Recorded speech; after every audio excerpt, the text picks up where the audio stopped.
Quand on est lavallois, on connaît forcément le douanier Rousseau, non? Mais si, l'un des fondateurs de l'art naïf. Toujours pas? Alors, allons sur les traces de ce grand peintre, et d'abord avec Mathieu, guide conférencier dynamique et volubile. Alors on est ici au pied de la porte Becheresse, une porte du XIIIe siècle qui marquait l'entrée de la ville de Laval à l'époque. Et c'est dans cette porte, dans la tour qui est à côté de moi, qu'est né en 1844, le 21 mai, le douanier Rousseau, Henri de son prénom. Et c'est dans cet environnement très modeste qu'il va passer les premières années de sa vie, avant de migrer par la suite vers la capitale parisienne. Henri Rousseau est ce que l'on pourrait appeler, si nous n'avions pas peur des anachronismes, un migrant de l'art. En effet, après quelques années passées à Laval puis à Angers, il quitte la province pour faire connaître sa peinture dans la capitale culturelle de la France et de l'Europe, qui est le Paris du XIXe siècle.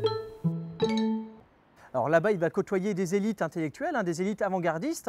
Le souci qu'a Henri Rousseau, que n'ont peut-être pas d'autres camarades qu'il côtoie, c'est que lui, son art n'est pas forcément reconnu. Il expose notamment dans les salons parisiens, mais les critiques sont très sévères avec lui. On n'hésite pas à le moquer en insinuant qu'il peint avec un bandeau sur les yeux.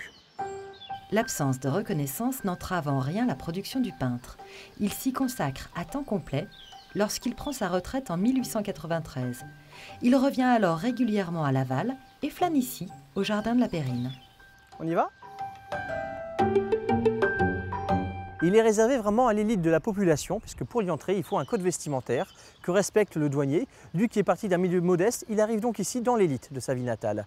Cependant, le douanier n'est toujours pas reconnu par les masses. Ses tableaux, il les vend encore dans des brocantes. Quand il essaie de les vendre à la ville de Laval, le conservateur va tout bonnement refuser.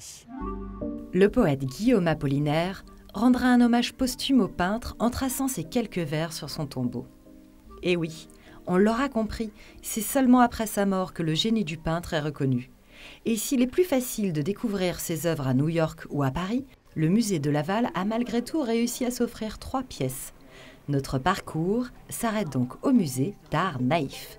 Et pour le coup, c'est Cyrielle qui nous fait la visite. Le musée de Laval accueille quelques grands noms de l'art naïf comme Séraphine, Beauchamp, Bonbois et bien sûr le douanier Rousseau, qui, contrairement à ce que l'on pourrait croire, n'aurait jamais été douanier. En réalité, il n'était pas douanier, il travaillait, c'est vrai, à l'octroi.